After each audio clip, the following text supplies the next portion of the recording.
ಏನು ಮ್ಯಾಚು ಗುರು, ಸಖತ್ತಾಗಿತ್ತು. C S K ನಮ್ಮ ಮೇಲೆ, ಆರ್ ಸಿ ಬಿ ಮೇಲೆ ಯಾವಾಗಲೂ ಗೆಲ್ತಾರೆ. ಆದರೆ ಇವತ್ತು ಡಿ ಸಿ ಮೇಲೆ ಸೋತಿದ್ದಾರೆ. ಸೊ ಡೆಲ್ಲಿ ಇವತ್ತು ಗೆಲುವಿನ ನಗೆಯನ್ನು ಬೀರಿದೆ ಅಂತಲೇ ಹೇಳ್ಬೋದು. ಎಲ್ಲೊಂದು ಕಡೆ ಸಿ ಎಸ್ ಕೆ ದೆಹಲಿಯ ಅಬ್ಬರದ ಮುಂದೆ ಸ್ವಲ್ಪ ಮಂಕಾಗಿ ಕಾಣಿಸ್ತಾ ಇತ್ತು.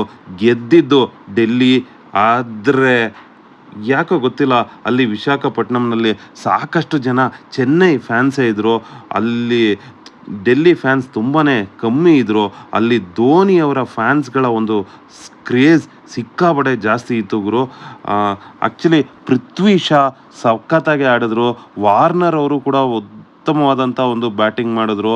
ಹಾಗೆ ರಿಷಬ್ ಪಂತ್ ಏನು ಗುರು, ಅಷ್ಟೊಂದು ಆಕ್ಸಿಡೆಂಟ್ ಆಗಿ ಇನ್ನೇನು ಮನುಷ್ಯ ಮತ್ತೆ ಬರೋದಿಲ್ಲ ಅಂತ ಅಂದ್ಕೊಂಡಂಥ ಒಬ್ಬ ಮನುಷ್ಯ ಮತ್ತೆ ಬಂದು 32 ಬಾಲ್ಗಳಲ್ಲಿ 51 ರನ್ಗಳನ್ನು, ಅದು ಚೆನ್ನೈ ವಿರುದ್ಧ, ಅದು ಸಿ ಎಸ್ ಕೆ ವಿರುದ್ಧ ಸೂಪರ್ಬ್ ಆದಂಥ ಪರ್ಫಾರ್ಮೆನ್ಸನ್ನು ಕೊಟ್ಟರು. ಅದು ದೆಹಲಿಯ ಗೆಲುವಿಗೆ ಕಾರಣ ಆಯಿತು ಅಂತಲೇ ಹೇಳ್ಬೋದು.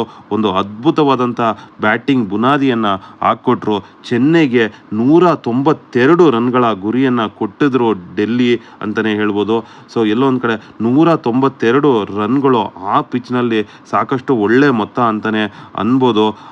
ಆದರೆ ಬ್ಯಾಟಿಂಗನ್ನು ಸ್ಟಾರ್ಟ್ ಮಾಡಿದಂಥ ಸಿ ಎಸ್ ಕೆ ಸ್ಟಾರ್ಟಲ್ಲೇ ತಡಬಡಾಯಿಸ್ತು. ಎಲ್ಲೋ ಒಂದು ಕಡೆ ಆರ್ ಸಿ ಬಿ ವಿರುದ್ಧ ಗುಡುಗಿದ ಸಚಿನ್ ರವೀಂದ್ರ ಅವರು ದೆಹಲಿಯ ವಿರುದ್ಧ ಗುಡುಗಲಿಲ್ಲ. 12 ಬಾಲ್ಗಳನ್ನು ಆಡಿ ಕೇವಲ 2 ರನ್ಗಳನ್ನು ಗಳಿಸಿದರು.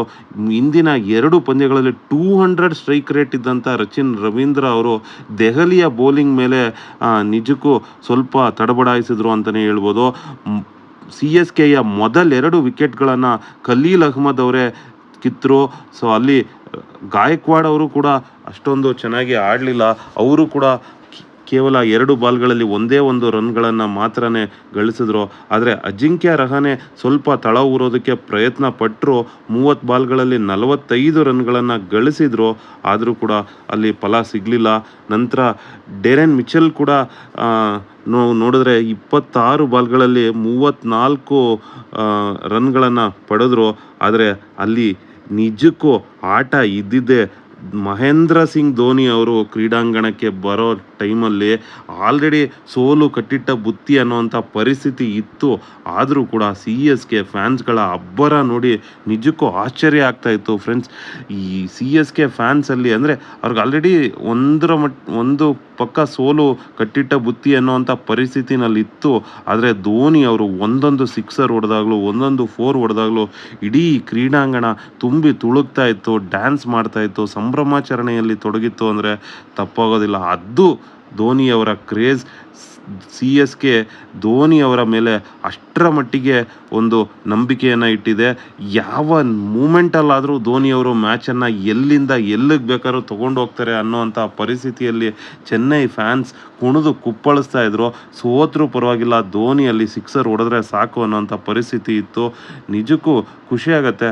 ಮಹೇಂದ್ರ ಸಿಂಗ್ ಧೋನಿಯವರು ಆ ರೀತಿ ಒಂದು ಅಭಿಮಾನಿಗಳನ್ನು ಹೊಂದಿದ್ದಾರೆ. ಎಲ್ಲಿಂದಲೋ ಬಂದು ಚೆನ್ನೈನಲ್ಲಿ ಅದು ಕೂಡ ಚೆನ್ನೈ ಬಾಯಾಗೆ ಕನ್ವರ್ಟ್ ಆಗಿಬಿಟ್ಟಿದ್ದಾರೆ ಅಂತ ಹೇಳ್ಬೋದು. ಅದು ಮಹೇಂದ್ರ ಸಿಂಗ್ ಧೋನಿ ಒಬ್ಬರಿಗೆ ಮಾತ್ರನೇ ಸಾಧ್ಯ. ಧೋನಿಯವರು ಕೂಡ ಅಲ್ಲಿ 16 ಬಾಲ್ಗಳಲ್ಲಿ 37 ರನ್ಗಳನ್ನು ಬಾರಿಸಿದ್ರು.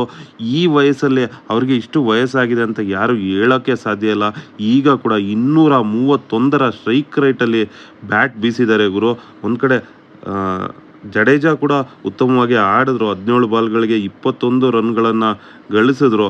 ಆದರೂ ಸ್ಟ್ರೈಕ್ ರೇಟ್ನಲ್ಲಿ ಯಾರು MS ಧೋನಿಯ ಹತ್ರಕ್ಕೂ ಬಂದಿಲ್ಲ ಗುರು ಅಂತಲೇ ಹೇಳ್ಬೋದು. ಖಲೀಲ್ ಅಹ್ಮದ್ ಅವರು ಆ್ಯಕ್ಚುಲಿ 2 ವಿಕೆಟ್ಗಳನ್ನು ಕಿತ್ತರು. ಆ ಮೊದಲ 2 ವಿಕೆಟ್ ಏನು ಸಚಿನ್ ರವೀಂದ್ರ ಮತ್ತು ಗಾಯಕ್ವಾಡ್ ಅವರ ವಿಕೆಟನ್ನು ಕಿತ್ತಿದ್ರು, ಅಲ್ಲೇ ಚೆನ್ನೈಗೆ ಸಾಕಷ್ಟು ಡ್ಯಾಮೇಜ್ ಆಗಿತ್ತು. ಅದಕ್ಕೆ ಅವರು ಪಂದ್ಯ ಶ್ರೇಷ್ಠ ಪ್ರಶಸ್ತಿಯನ್ನು ಕೂಡ ಪಡ್ಕೊಂಡ್ರು ಅಂತಲೇ ಹೇಳ್ಬೋದು. ಅದರ ಅವರ ಎಕಾನಮಿ ಕೂಡ ಚೆನ್ನಾಗಿತ್ತು. ಕೇವಲ 5.25 ಎಕಾನಮಿನಲ್ಲಿ ಬೌಲಿಂಗ್ ಮಾಡಿದ್ರು. ಕೇವಲ 21 ರನ್ಗಳನ್ನು ಕೊಟ್ಟರು. 4 ಓವರ್ ಬೌಲಿಂಗ್ ಮಾಡಿ ಅದೇ ಚೆನ್ನೈಯನ್ನು ಸೋಲಿಗೆ ಕಾರಣ ಆಯಿತು.